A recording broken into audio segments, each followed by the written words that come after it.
Good morning, everyone. It is September 21st. Just under 3 weeks to go to the beginning of the season. And so we are going to start doing today and going on through the next four videos, uh, previews for the teams. We're going to break it down into the geographical pods that exist within the Fed footprint. So today we're going to cover the Empire Division, the Eastern four teams.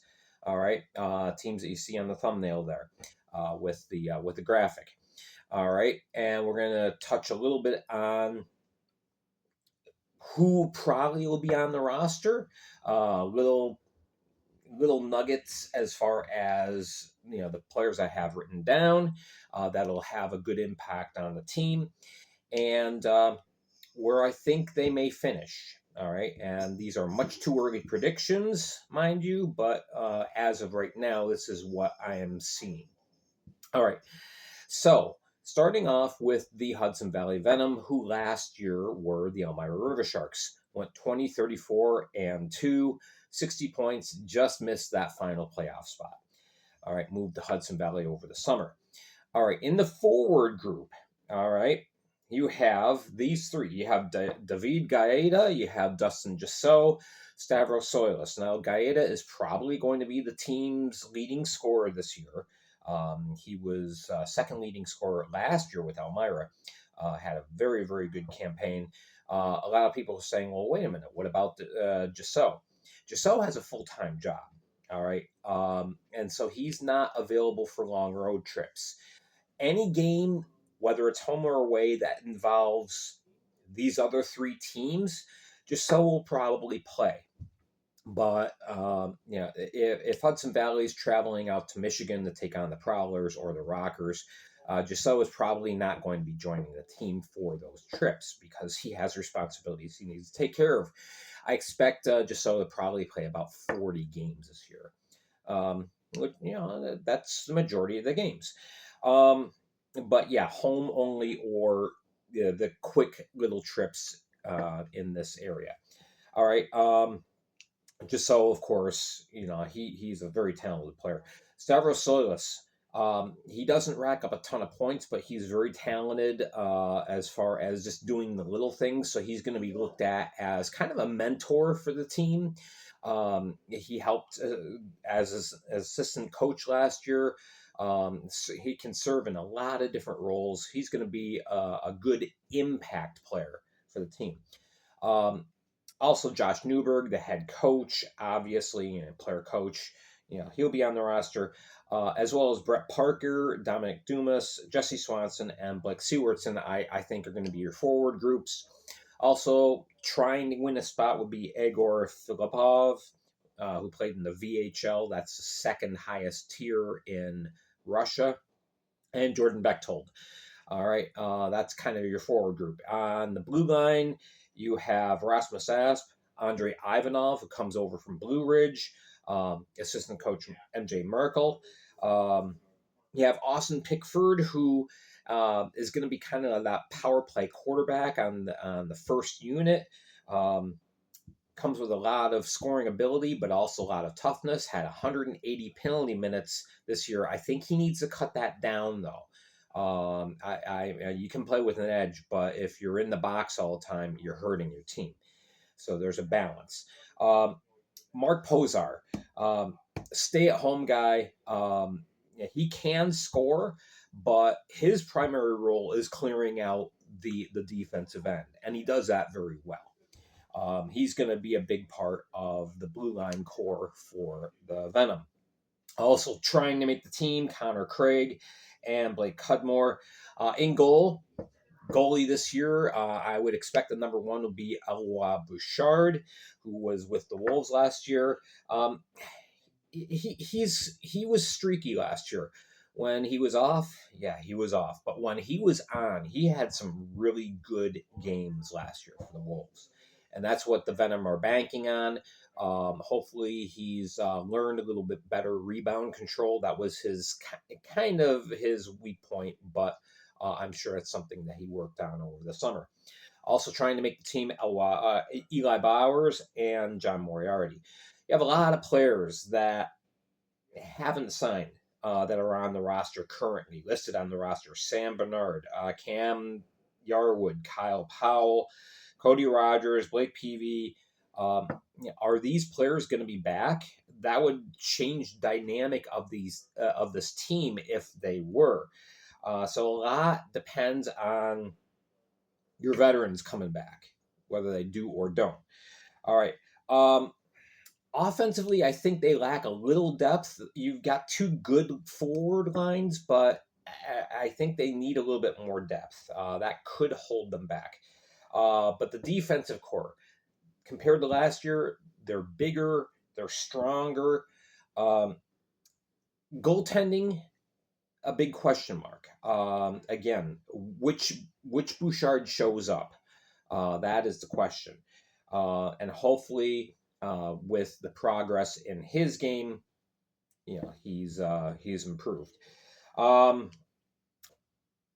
I think the team will do better than they did last year. Newberg and his coaching style is more focused on structure and systems. I'm not putting Tyler Jurich down, but I think Newberg is better at communicating not just X's and O's, but just really implementing a solid system. All right. Best case scenario, I see the team can finish. The Empire division is very tough. I can see that they can finish probably as high as fourth. They could also finish down as far as sixth. Most likely, I have them as sixth. The Empire's kind of the haves and have-nots. There's two tiers to this division, really. And I'm not sure that Hudson Valley can make it into the first tier. But, that's why you play the games on the ice. Next, the Watertown Wolves. All right, last year, 19-31-6, 61 points, sneaked into the playoffs on the last day. Faced Binghamton Black Bears, lost 2-0 in the first round. Head coach this year is Charlie Penz Jr. Brian Vermeek is not back. The big problem last year for the Wolves was injuries. They lost a lot of time to injuries, and it was always key guys too. That was kind of their undoing. So the team looks very similar this year compared to last year, but obviously they're banking on everyone being healthy this year. The question is, how would we have done if we hadn't lost so many games to injuries with so many key guys? All right, the forward group. All right, you have Ross Bartlett. Again, these are most likely players you'll see on the roster. Ross Bartlett, Jacob Black, not Jack Black. That would be interesting. Mark Patero, Chase DeBari, Michael Mercurio, Trevor Newman, Josh Tomasi. I think you're also going to see Chiwetin Blacksmith have a predominant role. He's a power forward. The team's really counting on him to be able to get like 50 points this year, and I think that's very doable if he stays healthy. Blacksmith really, he plays the game with a good edge, but he doesn't go over the line. Tate Leeson, obviously the most talented scorer on the team, but he's got to get those penalty minutes under control. 202 penalty minutes, especially as team captain. You got to be on the ice. That doesn't mean you can't take any penalties, but Leeson is a much better scorer than he is an agitator. Carter Thornton had a very good campaign last year. Really had a couple of dynamic offensive games. He's going to look to utilize his speed as he races down the wing, uses his size to protect the puck and set up plays. Carter Thornton could have a very big year this year. On the blue line, you've got Declan Flanagan, who in his short time with the team last year really turned a lot of heads, really impressed a lot of people. Also, Ludlow Harris Jr., old KG veteran back, and I don't want to say old. He's younger than me, but he's back. He's going to be looked at with his experience to kind of help guide the group. Tim Payne, hopefully, he has finally gotten over the injury bug. He had the season from hell last year, and he's hoping to be a big part of this team. Um, Big blue liner. Justin Schmidt, of course, will be providing physicality. Lincoln Gingerich, he's going to be kind of the number one guy of the blue line unit. He does a little bit of everything. He's a Swiss Army knife guy. And then Trevor Gaspy, he really impressed in his short stint with the team last year. 10 points in 15 games played. He'll be serving on the first power play unit. Also factoring in Lara Patakin and Dustin Perella, they could be challenging for a spot as well. In goal, I think you're going to have a little bit more stability in goal this year. There was, kind of the revolving carousel in goal last year with Watertown, and a lot of that was because of Brian Verbeek's philosophy. All right, so you got Spencer Kozlowski. I think he comes in as the number one, most likely. Right now on the roster, I think Jake Kement has the best opportunity at making the team. He's got OHL experience. A few games he played last year, played very, very well. So Kement's in getting factored in here. Anton Borodkin, another guy who played in the VHL. He could end up giving the team a lot of valuable starts. Notables that are missing, Dakota Seaman, he's in the ECHL right now, and Trevor Lord, he's on the Roanoke Railroad Dogs roster. So health is key this year for the Wolves. They've got to stay healthy.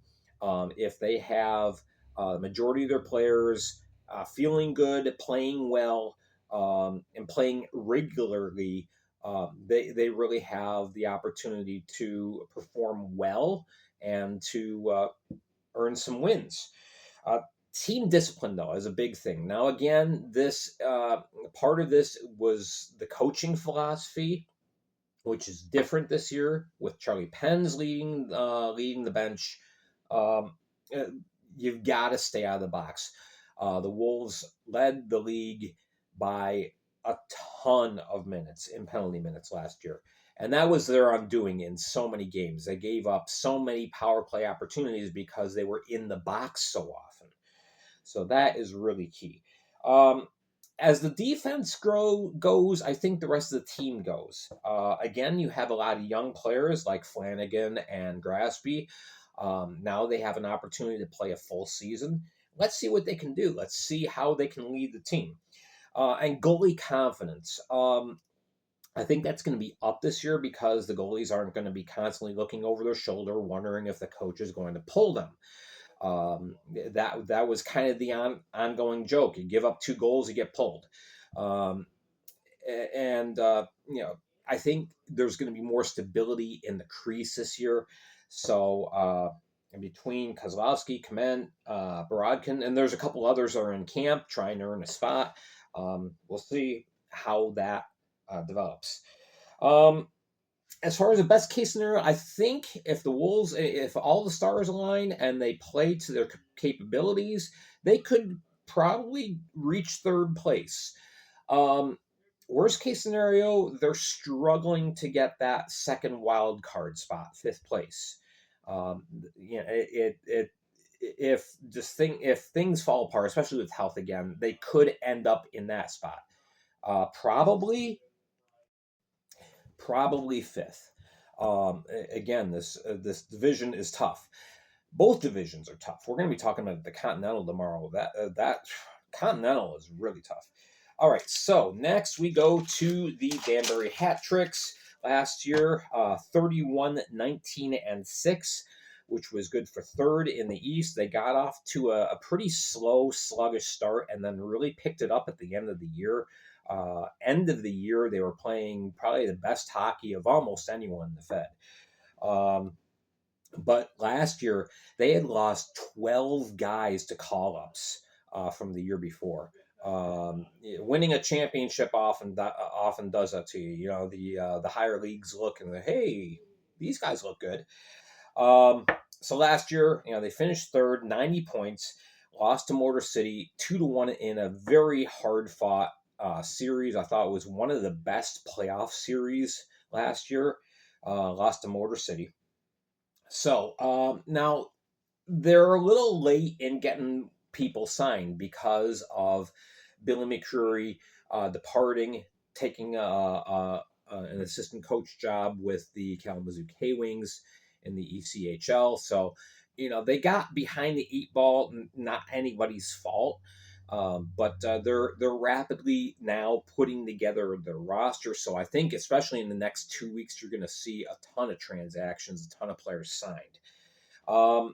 In the forward group, there's a lot of people wrestling for spots right now. I think Chase Harwell, he's a lock to be on the roster. Vadim Furlov, he comes very highly recommended. I think he's going to be a good player. Other players fighting for a spot: Michael Novak, Reese Tamburo, Troy Harwell. You have Gavin Frack. There's a Gavin Frack and there's a Gavin Fleck with Port Huron. So this is Frack. All right. Chris Cesare. You know, all these guys can be battling. Your locks, I think, are Corey Anderson. He comes back after a couple of years' absence. Of course, the first 2 seasons he played for the Hat-Tricks and played very well. He's going to get a lot of points. Johnny Ruiz, of course, he's the heart and soul. He's the captain. He's a coach. He's everything really to this team. And Johnny Ruiz, one of those players that just leads by example, and he's an excellent ambassador as well as far as hockey in the Fed. And then, of course, Connor Woolley, he's coming back. I think he's going to have a breakout year. I think he started to have a breakout year last year, especially in the last 20 games of the season. He just started lighting up, and I think he can do that again. I think he can be a 70-point player. Last year, 34 points in 39 games. But yeah, I think Woolley is going to be a big part. He's probably going to be on Ruiz's wing, most likely. With the blue line, all right, you got Josh LaBelle's coming back. Yeah, he's got a great scoring touch from the blue line. He can also use his size to clear out the defensive zone very effectively. Zach Pamelayan, he's another utility knife kind of player. He can do a little bit of everything. He can go up to forward if need be. He can be a tough stay-at-home guy in the defensive end. He can contribute on the power play. He does it all. Kyle Gonzalez, of course, grade A, class A guy on the blue line, serving in a coaching and playing role. You have Dustin Henning, longtime veteran who knows what it takes to win. And then other players that you have factoring in, you have Chris Dusek, you have Bryce Sturchel, and Brent Menton is back too. Menton, he's been around the Fed before.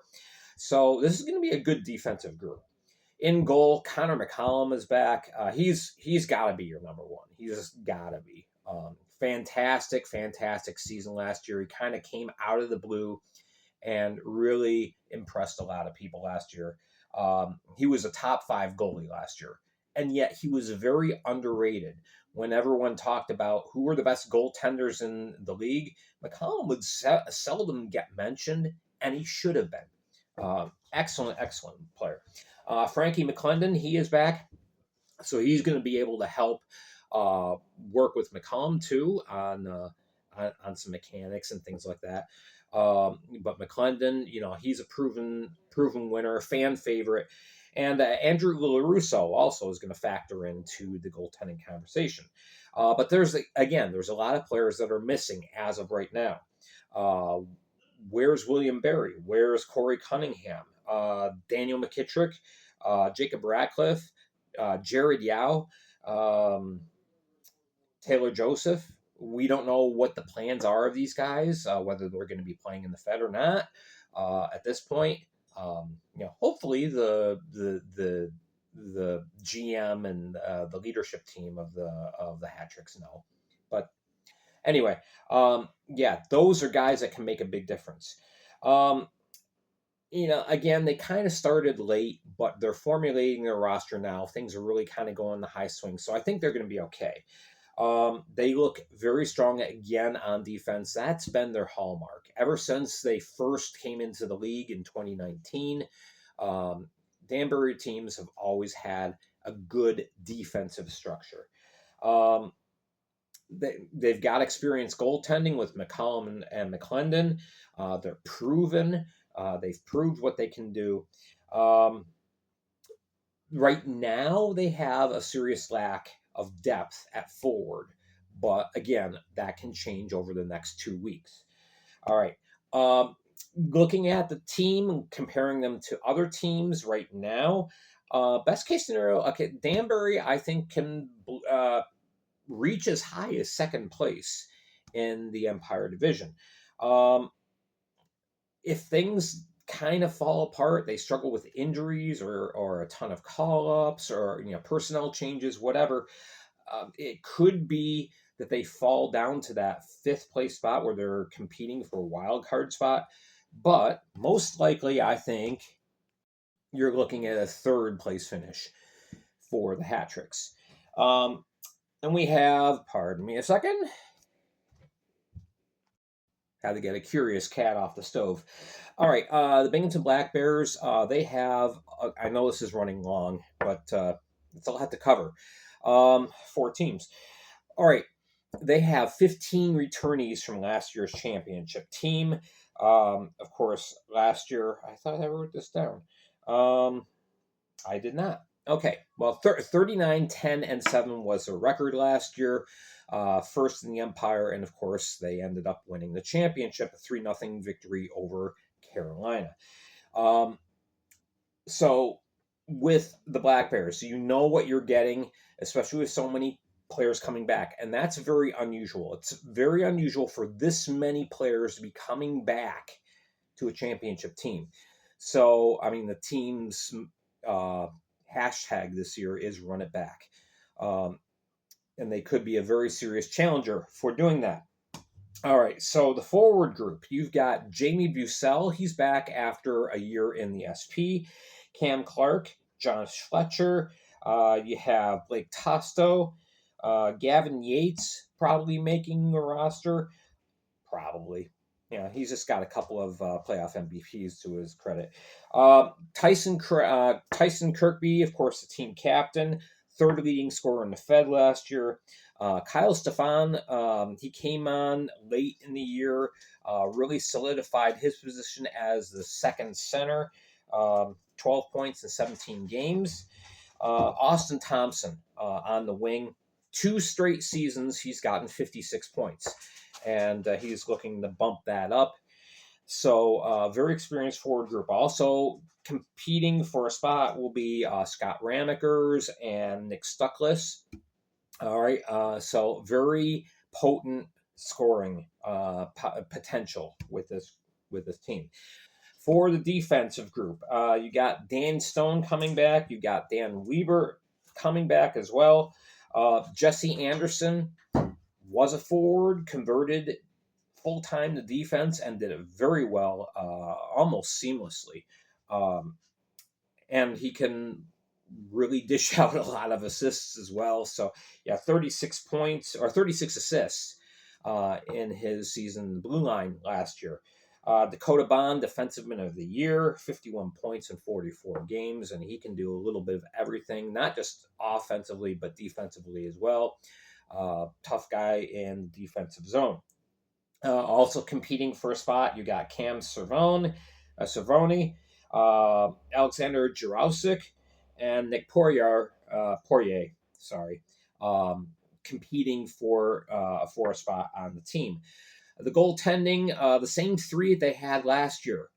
They had Connor McAnanima, who of course was undefeated in the playoffs. 19 wins, and ended up an all-star. 239 goals against. He's probably going to be the number one, but he doesn't have to get overplayed because you also got Nolan Egbert, who played very, very well, and Sam Levecki is back after late in the year getting traded to Elmira. Sam Levecki is back and looking for more starts this year to improve his game as well. Notables that are missing, Don Oliveri, he's training to be a fireman in Philadelphia. So if he comes back this year, he won't be doing that until later on in the year. But definitely the first 2 or 3 months, most likely he will not be with the Black Bears. Andrew Logar, who had a lot of power play goals last year, he's also probably not going to be with the team. That hasn't been officially determined, but most likely, from what I understand, he's probably not going to be coming back. So there's tons of scoring depth on here. And we know that they have 2 defensive pairings that are very good and very experienced. But what about that third pairing? You got a couple of young guys, unproven guys. So how is that going to shape up and how is that going to look? We don't know. That's got to be determined in camp. So depth on defense could be a question, especially if injuries flare up. You got a solid trio in goaltending, but the key here is, okay, these guys know what they can do. They played together. They're experienced. They're comfortable with each other. Can they be overconfident about it, though? Can they possibly go into the season? Yeah, we got this, and we've got to work for this. Yeah, it's hard to earn a championship in any league. It's harder to repeat. So, as far as the team overall, I think you're probably looking at another first place finish. But if things get a little squirrely, if there are some problems that arise, they could fall to third. I think they're a lock for the playoffs. But they could be looking up at a couple other teams if things just don't fall in right. So most likely, first place. But again, they're going to have to work for it. They're going to have to earn it. So again, that's most likely. I'm not saying that these teams will finish. In my opinion, they will finish 6th. They will finish 5th. They will finish 1st. They will finish 3rd. It's just most likely, as I see things right now and look at things. All right, so that is the Empire East. I know this has been a longer video. It's tough covering 4 teams in one video. Break these details down. Tomorrow we're going to be looking at the Continental, the 3 Western teams, Mississippi, Monroe, and Baton Rouge.